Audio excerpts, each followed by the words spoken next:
자, 어거스틴의 주장이 그때는 받아들이지 않았었는데 이게 벌써 수천 년 내려 2000년 거의 2000년 가까이 내려와서 오늘날의 기독교에서 보니까 그게 맞다는 것이죠. 그래서 1500년대 마틴 루터나 깔뱅이 그것을 어거스틴의 주장이 맞구나 해서 받아들인 것이 마틴 루터나 깔뱅이의 사상이다 말이에요.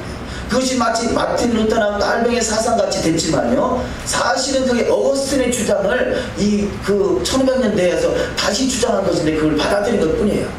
그런데 지금 와서 또 보니까 500년이 지난 지금 와서 보니까 마틴 루터나 깔뱅이 주장이 또 잘못됐구나 하고 또 드러나게 되잖아요. 종교개혁을 일으킬 때는 그때가 맞다고 했어요. 과거에 어거스틴이 주장할 때는 잘못됐다고 했고요, 종교개혁을 일으킬 때는 1500년 후에 종교개혁일 때는 이게 맞다고도 주장해서 그걸 믿어왔는데 지금 와서 히브리적 관점으로 보니까 마틴 루터나 깔뱅이 주장은 다 맞은 것은 아니었던 것이죠. 어쩌면 종교개혁은 잘한 일이지만 그 종교개혁 자체가 100% 완전한 것은 아니었다는 것이죠. 그러니까 그 시대는 맞는 것 같지만 시대가 지난 다음에는 잘못됐다는 것이 드러나는 그런 모습들이 우리 모습 속에 너무나 많다는 거죠. 그래서 함부로 우리가 판단하면 안 된다는 것입니다. 상대가 판단하고 있을 때 나는 이렇다라고 생각할 수 있지만 내가 이렇기 때문에 당신은 잘못됐어 하는 것은 이 엄청난 이 위험한 발상이라는 것입니다. 그래서 자기 주장을 할 수 있지만 내 주장 때문에 상대를 꺾어서 그냥 깔아뭉개려고 하는 것은 이것은 하나님의 의도에서 벗어날 수도 있다는 것입니다.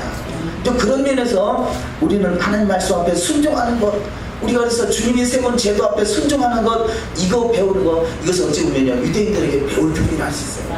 뻔히 자기가 잘못됐다고 동의가 됨에도 불구하고 나쁘게 생각이 들었다면 자기 생각을 꺾을 줄 아는 사람들인 거죠.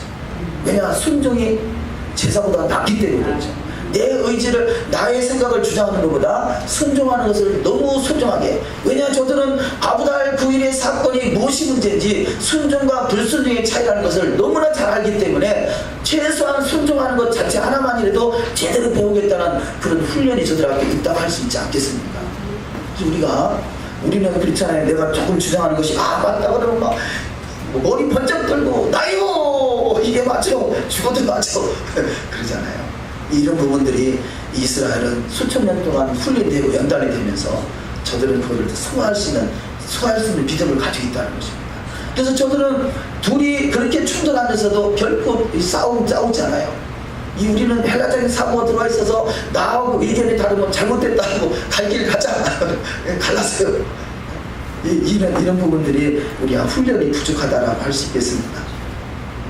말씀이 조금 길었습니다만, 그래서 안식일을, 유대적인 관점은 이 안식을 소중하게 여기기 때문에 안식을 거룩하게 지키고 그 다음 날로 내일로 성전 파괴일로 지낸다는 것입니다. 자, 첫 번째, 천변에 많게 하시는 메시아 왕국. 성경에서요, 1000이라는 숫자는 바로 하루가 1000년이죠. 그래서 1000대까지 은혜를 베푸신다. 그렇잖아요. 너희의 죄가 3, 4대까지 내려갈 것이고 너희 하나님의 은혜가 1000대까지 은혜를 베푼다. 이 말은 1000이라는 숫자는요, 우리가 1000이라는 숫자는 메시아 왕국으로 보시면 됩니다. 메시아 왕국, 바로 천의 나라가 메시아 왕국이죠. 그래서 하루가 1000년같이 하루가 1000년이 돼서 1000대까지 은혜를 베푼다. 그런 말씀들은 바로 메시아 왕국의 메시지다. 그래서 그날, 그 후, 그때 이런 단어들은 바로 메시아 왕국에 대한 메시지다. 그렇게 이해를 하시면 되겠습니다. 자, 오늘 본문 말씀의 제목이 데바림이죠. 다바르는 말씀인데 데바림은 말씀들이죠.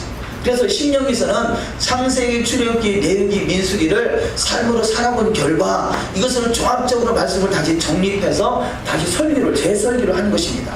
재설교. 그런데 지금 모세가 전혀 엉뚱한 설교를 하는 것이 아니라 시내산에 주어진 토라를 중심으로 해서 그것을 다시 재해석해서 좀 이해하기 쉽게 좀 설명해줬다 할까요? 토라를 벗어난 것이 아니라 토라를 조금 이해하기 쉽게. 그래서 지금 이 출애굽기, 레위기, 민수기에서는요, 여기서는 율법이라는 단어를 많이 써요. 그런데 신명기에서는 율법이라는 단어보다 말씀이다 그렇게 얘기했던 거죠. 자, 말씀이 내 안에, 율법이 내 안에 들어오면 바로 하나님의 말씀이 되는 줄 믿습니다. 그냥 율법 자체를 우리가 지킨다. 그래서 우리는 말씀에서 율법을 지킨다, 율법을 행하자 이런 표현보다는 어찌 보면요, 율법이 내 안에서 말씀으로 이루어가는 거죠. 그러면 말씀은 순종하는 것입니다. 말씀이라는 것은 하나님의 입에서 나온 것이기 때문에 우리는 말씀에 순종하는 자가 되어야 됩니다. 할렐루야. 그냥 율법을 행한다라면 어찌면 우리는 이해하지만, 우리는 그런 생각이 아니지만, 이 세상이나 아니면 이 토라가 이해가 없는 사람들은요, 율법을 행한다 그러면 율법주의다 되어버리잖아요. 우리는 하나님 말씀을 지켜 행하는 자인 것이죠. 그래서 순종하는 자가 되는 것입니다. 말씀을 지켜 행해서 말씀대로 행한다, 말씀대로 지킨다, 여기에 대해서 이의를 달고 토를 달 사람은 없거든요. 왜냐하면 말씀 앞에 순종하는 것이 신앙의 원리니까. 더더구나 우리가 조금 전에 본 말씀과 같이요, 바로 이 대한민국의 제헌절이 성경에 있는 오순절 신의 산에 토라를 주신 날이다. 제헌절은 대한민국이라는 국가가 있으니까 대한민국의 법이 바로 제헌절을 통해서 법을 제정한 날이잖아요. 우리가 6월절을 통해서 구원받았기 때문에 바로 신의 산에서 토라를 주시고 그 법을 제정한 바로 헌법과 같은 이 하나님의 법을 주신 것입니다. 그래서 우리 믿는 자에게 주어진 법은 당연한 것이고, 그래서 우리가 이 6월절을 통해서 구원받아 생명을 얻었다면, 영생을 얻었다면요, 바로 영생의 법이 토라요, 그래서 영생의 도요, 그것을 생명의 도라, 이렇게 우리 표현할 수 있겠습니다. 그래서 토라는 우리가 주장할 때요, 토라는 생명의 도다 이렇게 말하면 결코 이 성경적으로 잘못된 게 없습니다. 우리 한번 이 성경을 찾아보십니다. 사도행전 7장 38절. 사도행전 7장 38절. 너무 중요한 말씀을 한번 다시 확인하고 넘어가도록 하시겠습니다. 사도행전 7장 38절. 38절을 다 같이 읽습니다. 신의 산에서 말하던 그 천사와 및 우리 조상들과 함께 광야 교회에 있었고 또 생명의 도를 받아 우리에게 주던 자가 이 사람이라. 아멘. 자, 개역 개정 성경 혹시 가지고 계신 분 있으신가요? 다른 성경, 개역 성경 말고 다른 성경 한번 읽어주시면 감사하겠습니다. 신의 산에서 말했던 그 천사와 우리 조상들과 함께 광야 교회에 있었고 또 살아있는 말씀을 받아 우리에게 주던 자가 아멘. 자, 여기 개역 성경에는요, 생명의 도라 기록되어 있고, 개역 개정 성경에는 살아있는 하나님의 말씀이란 말이에요. 살아있는 말씀. 율법은 살아있는 말씀이에요. 살아있는 말씀. 그래서 우리가 율법은 말씀인 거죠. 그래서 신명기에서는 말씀이라 기록되어 있어요. 자, 기록된 말씀이 내가 살아서 삶으로 살아내는 것이 바로 살아있는 말씀인 거죠. 하나님 말씀은 살았습니다. 운동력이 있습니다. 자기 날성범이 있습니다. 이 영과 혼과 및 관절과 모습을 찔러 쪼갭니다. 말씀이 살아서 역사하는 자에는 바로 살아서 역사하는 하나님을 경험하는 자가 될 줄 믿습니다. 그래서 이 분명히 여기 보니까 신의 산에 있었던 사건을 광야 교회라 했어요. 사도행전 2장에서 교회가 시작된 거 아니라 바로 신의 산에 있었던 사건이 광야 교회인 것이고, 거기서 선포된 말씀이 생명의 도라는 거죠. 이것이 살아있는 말씀이라는 것입니다. 우리는 율법은 죽은 말씀이 아니에요. 살아있는 말씀입니다. 생명의 도입니다. 그래서 생명의 도가, 이 도라는 단어가 법이라는 단어거든요. 그래서 이 도, 성경에서 도, 법, 율법 같은 단어예요. 네?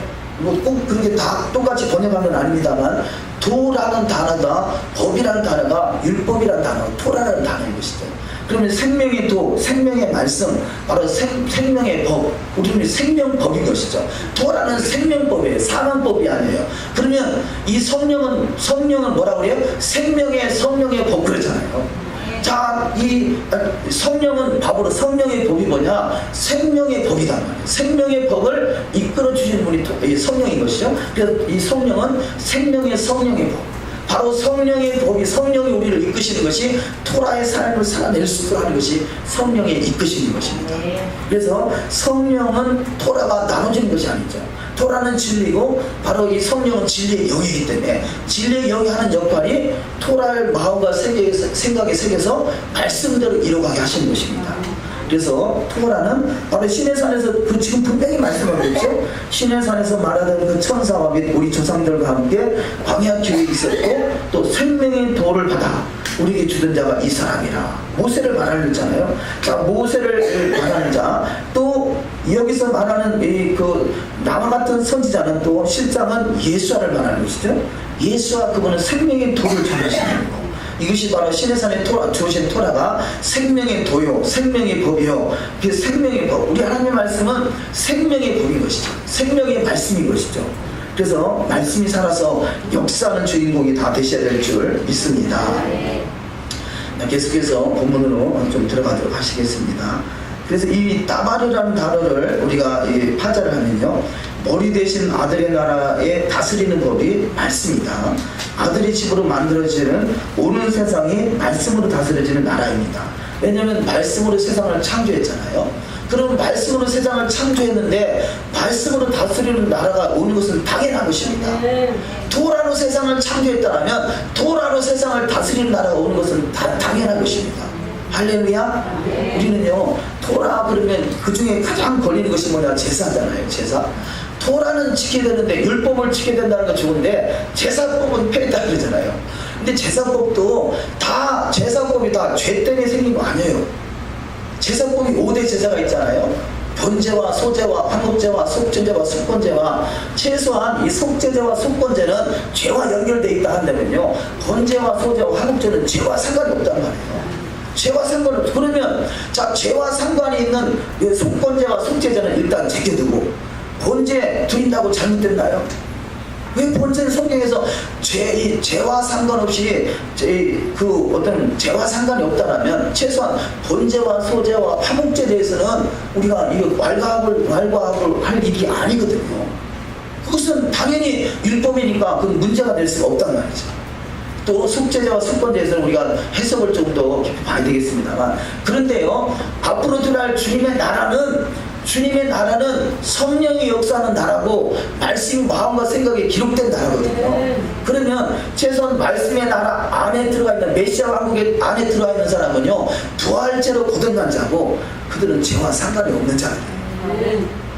이 땅에 온전한 죄가 온전히 다 처리된 나라는 아니지만 메시아 왕국에서 제사장 노릇 할 수 있는 자들은 말씀의 마음에 새겨져서 죄와 상관이 없는 사람들이란 말이에요. 그래서 죄와 상관이 없지, 그런 단어들이, 용어들이 히브리에 기록된 것은 메시아 왕국에 있는 사람들은 그렇잖아요. 우리가 메시아 왕국이 이루어지기 전에는요, 제사장이 제사를 드리려면 먼저 자기 죄를 먼저 하나님 앞에 고백하는 예물을 올리고 그 다음에 백성들의 죄를 사하는 제사를 올립니다.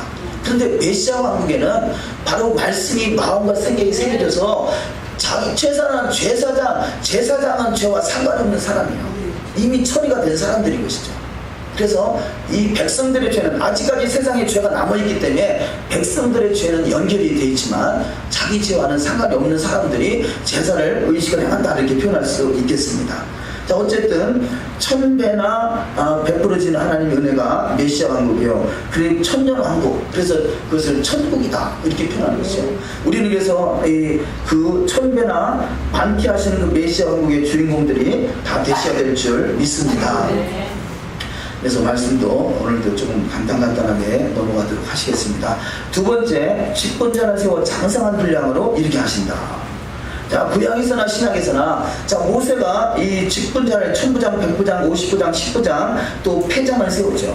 그래서 그때마다 시대마다 이름은 다르지만 항상 이 직분자가 있음을 볼 수 있습니다. 구약에서 이렇게 1000부장, 100부장, 10부장, 50부장만 있는 것이 아니라 선지자도 있죠. 신약에서 사도도 있죠. 신약에 사도 있고 선지자 있고 복음 전하는 자, 목사, 교사, 또 집사, 또 감독, 장로, 직분들이 다 있어요. 그런데 이런 직분들이 폐했다는 자체가 오류인 것이죠.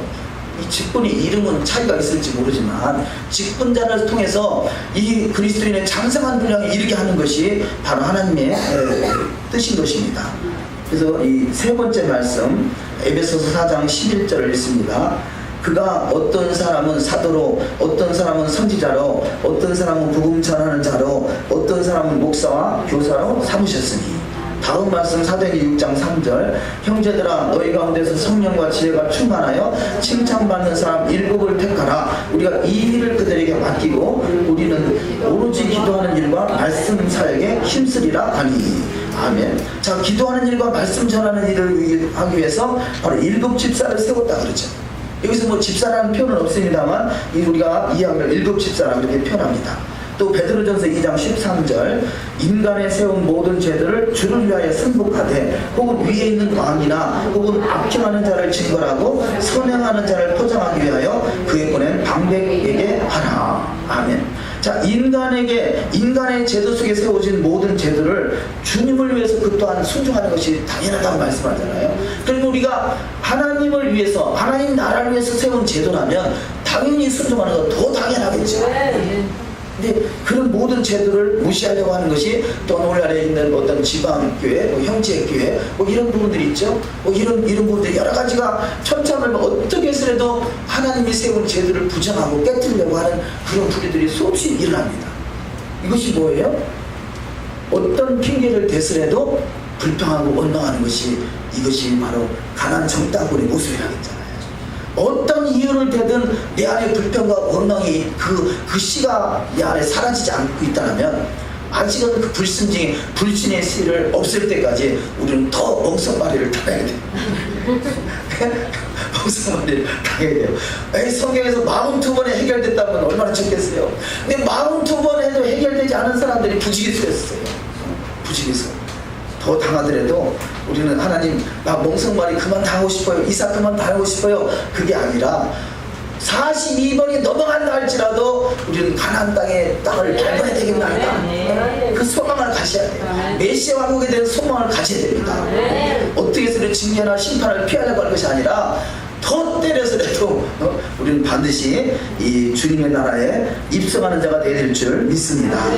자, 세 번째, 여호와의 명을 거역하는 자. 자, 본문 말씀에 의해서 보니까 여호와의 명을 거역하는 자에 나타나는 현상이 뭐냐? 불신과 원망과 불평과 이런 것들이 드러나더라는 거죠. 드러나는 거죠. 그러니까 내 입에서 부정이 나오고 있거들랑, 내가 아직까지도 불신과 원망으로 가나안 정탐꾼 아부달 9일의 사건이 아직도 나에게는 유효하구나. 아부달 9일 2000년 동안 이스라엘 백성들을 그렇게도 많이 그들이 막 그야말로 멍석말이죠. 멍석말이 정도가 아니죠. 홀로코스트 사건이나 이런 멍석말이 정도 갖고 해결될 일이 아니잖아요.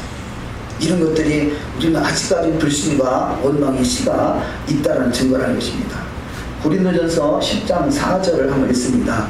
신령한 반석으로부터 마셨음에 그 반석은 곧 그리스도라. 저희 중에 어떤 이들이 원망하다가 멸망시키는 자에게 멸망하였나니 너희는 저희와 같이 원망하지 말라. 자, 고린도전서 10장에 있는 말씀이 시내산에 있었던 사건을 요약해서 말하면서요, 저희들은 망한 이유가 뭐냐? 원망하다가 망했다는 거죠. 원망하다가 망했다는 것이요. 믿음으로 아멘하고 하나님께 영광을 돌려야 되는데 원망하고 불신하고 이래서 안 되고 저래서 잘못됐고 이유도 많고 탈도 많잖아요. 이게 반석 대신 그리스도가 하신 일인데 그걸 원망으로 받음으로 저들은 멸망했다는 것입니다. 그런데 성경은 이것이 우리 가운데 거울이라는 거죠. 또 고린도전서 10장 5절 그러나 저희의 다수를 하나님이 기뻐하지 아니하심으로 저희가 광에서 멸망을 받았느니라. 이것이 멸망받을 일이라는 것입니다. 그래서 지금 이 스가랴 8장 19절에 있는 말씀같이 4월의 금식과 5월의 금식과 7월의 금식과 10월의 금식이 왜 있냐? 바로 이 성전 파괴, 우리 신앙의 성전 파괴되면요 우리 인생은 끝나는 것이에요. 너희가 하나님의 성전이라고 그러잖아요. 내 성전이 파괴되면 성전이라고 다 거룩한 것이 아니잖아요. 성전은 성전인데 앞으로 지어질 성전도요, 지금 이 유다이즘에서 지으려는 이 제3성전 그러잖아요. 이 제3성전, 성전은 성전이지만 어쩌면 거룩한 성전이라 할 수는 없을 것입니다. 물론 그것은 정확한 것은 하나님은 아시겠습니다만, 왜냐하면 멸망에 가정할 것이 거기서 서니까 거룩한 성전이라면 감히 그곳에 멸망에 가정할 것이 설 수가 없죠. 물론 이것은 성경에 예언된 일이니까 필연적인 것입니다. 그래서 필연적으로 이 멸망에 가정한 것이 서기 전에 성전이 세워져야 되는데 우리가 성전 세워지는 걸 반대할 일은 아니에요. 왜냐하면 이것이 하나님의 역사를 이뤄가는 과정 속에 있는 것이니까 우리가 어찌 감히 하나님의 역사를 거역할 수 있겠어요. 만약에 제3성전이 지어지는 것이 필연적으로 멸망에 가정할 것이 서기관 하나의 과정이라면요 우리가 반대할 일도 아니고요 반대해서도 아니 되는 것이에요. 물론 우리가 가서 헌금 싸들고 가서 성전을 지는데 써주세요 할 수는 뭐 있을 수도 있고 없을 수도 있지만요, 자 그렇게 적극적으로 하는 것과 반대하는 것은 다른 것이죠. 하나님의 역사를 우리가 거역해서는 안 된단 말이죠. 그러나 안타까운 것은 그야말로 이게 저도 계속 알아보고 있습니다만요. 제가 이제까지 알아본 것으로 봐서는요. 제3성전이 지금 에스겔 성전을 본따서 지으려고 하는 게 아니라 과거에 있었던 솔로몬 성전의 재현이다 말이에요. 현재까지 제가 알고 있는 바로 그렇습니다. 그러면 솔로몬 성전의 재현이다라면 솔로몬 성전에는 이방인 뜰이 있잖아요. 우리가 기껏해서 들어가봐야 이방인 뜰까지밖에 못 들어가요. 우리는 왕같은 제사장이라고 폼잡고 있지만 이 유다인에서 지어진 저들에는요 어림도 없는 소리 말라 이방인 뜰까지는 못 들어온다는 거죠. 에스겔 성전은 마음과 몸에 할례를 받은 이방인은 들어갈 수 있습니다. 그런데 솔로몬 성전이 연장성성이 제3성전이라면 우리는 이 이방인의 뜰까지밖에 들어가지 못해요. 제사 가서 드리고 싶어도 들어갈 수가 없어요. 우리는 꿈도 우리가 이 제사는 동물희생제사는 레위인에게 맡겨졌고 이게 아론의 반차에게 맡겨진 거기 때문에 우리와는 사실 상관이 없어요. 그런데 그 안에 들어가고 싶어 제사 드리고 싶다고 해서 드릴 수 있는 사건도 또 아니라는 것이에요. 그러니까 우리는 제사에 대해서 자유하면 돼요. 단지 성경에서 폐하지 않았다니까 폐하지 않았다고 말하는 것일 뿐이죠. 우리가 주님 다시 오기 전까지는 우리는 상관이 없어요. 주님 다시 오기 전에 제3성전이 지어진데 그때 어떻게 하느냐. 우리는 이방인 뜰까지밖에 못 간다니까요. 그 염려하지 마세요. 동물희생 제사에서 그렇게 심각하게 고민하지 않아도 됩니다. 왜냐하면 우리의 의사하고 상관없이 저들이 안 받아주니까.